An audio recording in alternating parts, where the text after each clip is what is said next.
Oh man. I took off the radiator top and started leaking. Coming from like up there. Wow. This is probably gonna be a rough and haggard video, but there's a clip right here that holds this onto that. Let's see if I can do it one hand. You just open that clip up like that and it'll come off. And then you can pull this off, set that aside. That goes to the overflow tank, and that's one thing off. And then down back here, that's the transmission cooler line. Sorry for the shakiness. I'm gonna PV blast that because it's all rusty. Let that get a good soaking. Hopefully that'll come off pretty easy. This is where these two bolts, well, two holes are. There's bolts behind there holding on this fan shroud. And then there's two bolts down there. And then over here, there's also two bolts. It's probably gonna be trouble to get to. This is a 10mm socket. Getting these bolts off that hold in the top fan shroud cover. So the next bolts I'm getting at are down here. I'm using two extensions and a 13mm socket, and it seems to be doing the job.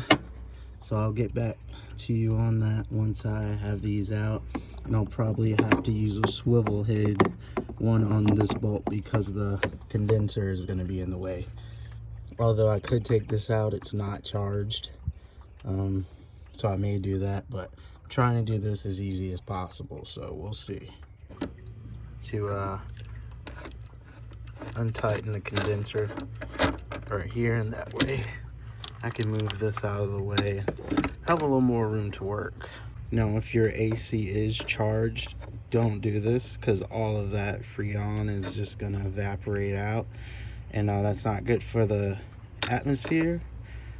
And then you'll have to recharge your AC. So mine is not working, so I never had any Freon in there, so I can do this. So I saw this bug. I don't know what in the world that is, but that's cool. So I got all the bolts out of the fan shroud. Next thing you want to do is take you a big pair of pliers and squeeze together this clip right here. You want to squeeze these two together, and that way you'll be able to slide it back down the upper radiator hose. Take you a screwdriver and go and pry that hose back a little bit. Don't do it too hard because you can damage it. We need to reuse these parts. Upper fan shroud off. It took some finagling, but we got it off. And the radiator's right here. And that other plastic piece is the lower fan shroud. Now we gotta get the transmission cooler line off. Just take you a screwdriver and turn it on off. I guess that soaking helped. It coming off pretty easy. And the last thing is the lower radiator hose that's down here. Gotta take that off, and that should be it. This should come on out. Getting that last transmission cooler line out. And then we'll be able to pull this bad boy out. Look at all this, yo. All this. Wow. And I also broke a transmission cooler line, so now I'm gonna have to replace that too. So, well, y'all, I've been looking for this transmission oil cooler line. I've been trying to find one, but I can't find it. And I see where you can cut the end off and put a piece of rubber with a fitting in there and some zip ties, and that should work. So I guess I'm gonna have to do that option, but for now I'm pretty lost. Don't know where to start, what to do. I'll get it together. eventually. It's been a crazy week. Everything has had so many extra steps. Like, everything that I've done has had extra steps. But it's alright, we chilling. I'm just gonna roll with it. It's nothing else I can do at this point, you know? So I do have the fitting in that broke off, so maybe I can see if I can match this to one in a kit and find it in to go into the radiator. Right there, that's where it snapped off, and that goes into the back of the radiator. And it's supposed to look like this one. Focus. It's supposed to look like that one, so I gotta figure that out.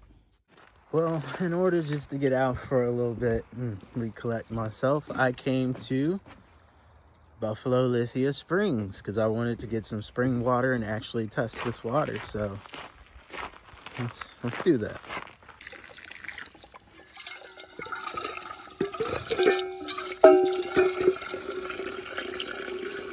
There we go.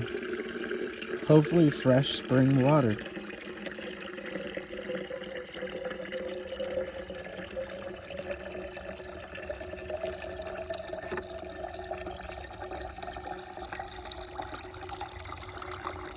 Handy little tester out. I got one hand here because I didn't bring my tripod. Let's see if I can prop this. All right. Let's see what this says.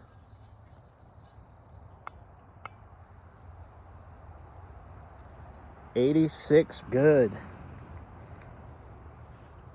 As you can see, it's green. 86 good.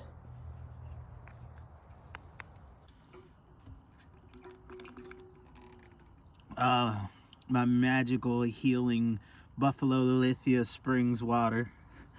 If you're in the area, that water tested good, as you saw, so it's good. If you haven't already, check out my video that I did on this place. I tell you the history of it, and it's very interesting once you see how significant this place was. This is worldwide known, and they used to send the water out, so be sure to check out that video because it's some juicy information in there. That's all I'm gonna say. All right, let's roll up on out of here. Not really much else to do today, so. Oh, and these violets. You can make a lot of stuff out of this. Before I go though, I'm curious what this stream is gonna test. All right.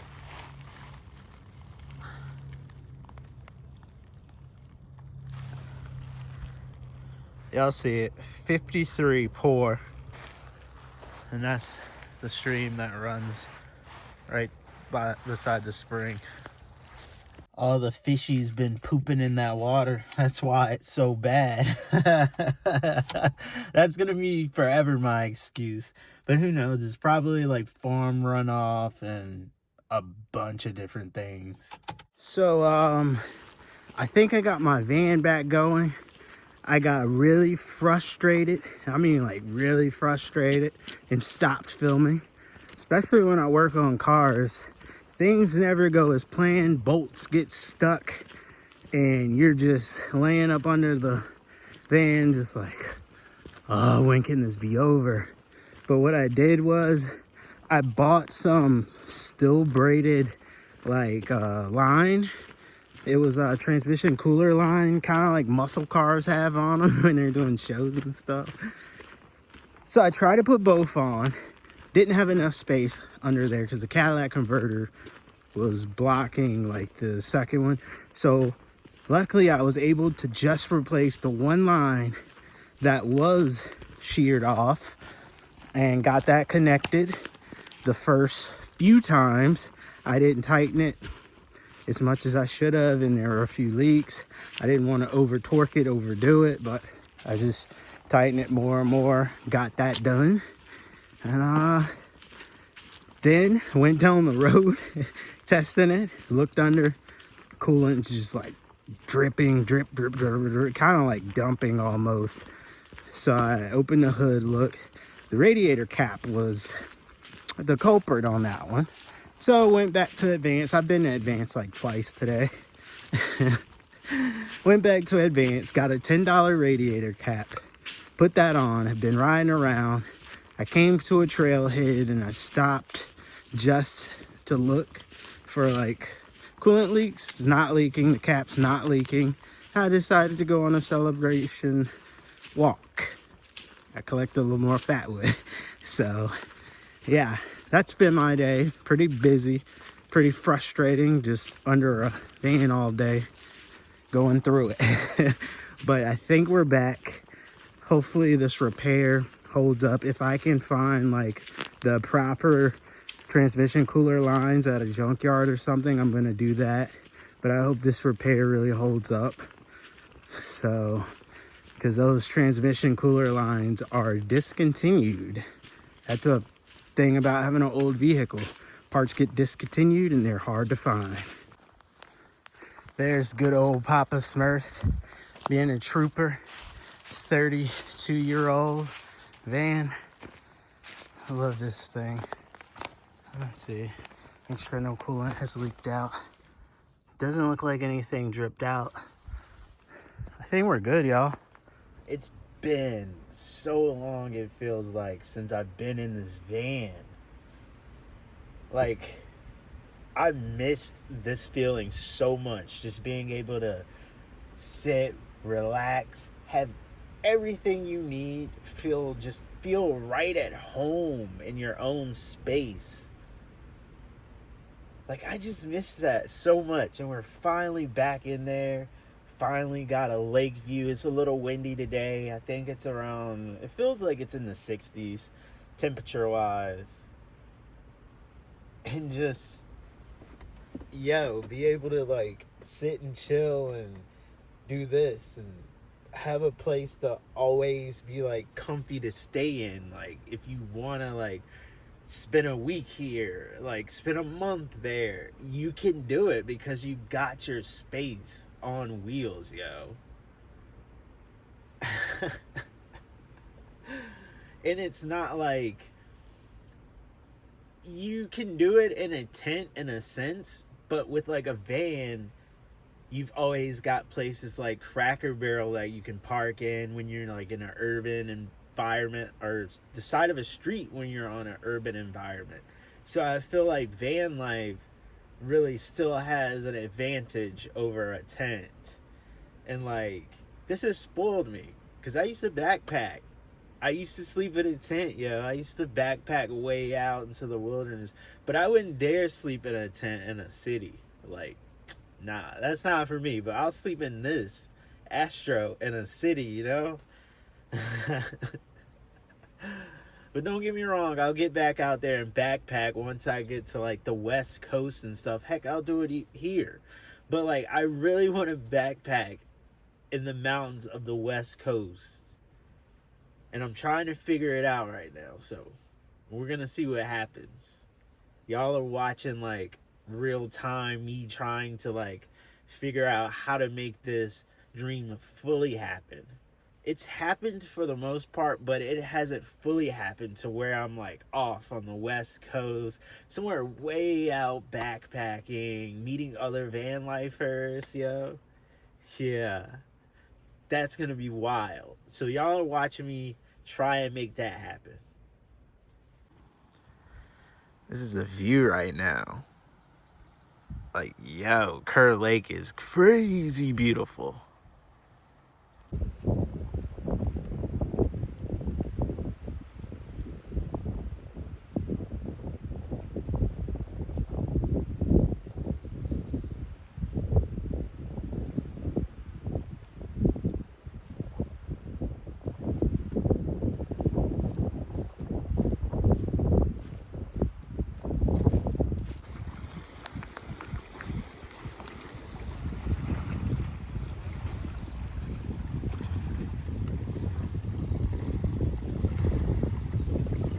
You know, sometimes I just feel like I'm not embracing this journey as much as I should be. Like, when I look back at the East Coast trip in the winter, like, that was really an epic trip. But in my mind, it wasn't that epic. But I'm learning to accept that, yo, that was pretty epic. That was freaking epic of me to travel in a 94 Astro all the way to the Eastern Shore, up Maryland, up Delaware, states I've never been to. Like, that was pretty epic, and that's a story I'll be able to tell when I'm an old man. I just gotta realize that, you know? All right, y'all, it's been an amazing day, an amazing being in the Astros, sharing the news that I got the Astro back with y'all. I'm so happy because for a minute there, I honestly didn't know how long it was going to take to get the Astro back. So I'm so thankful that I was able to modify some things and it's working like a charm. But as always, explorers, peace, love, and have a great day wherever you are.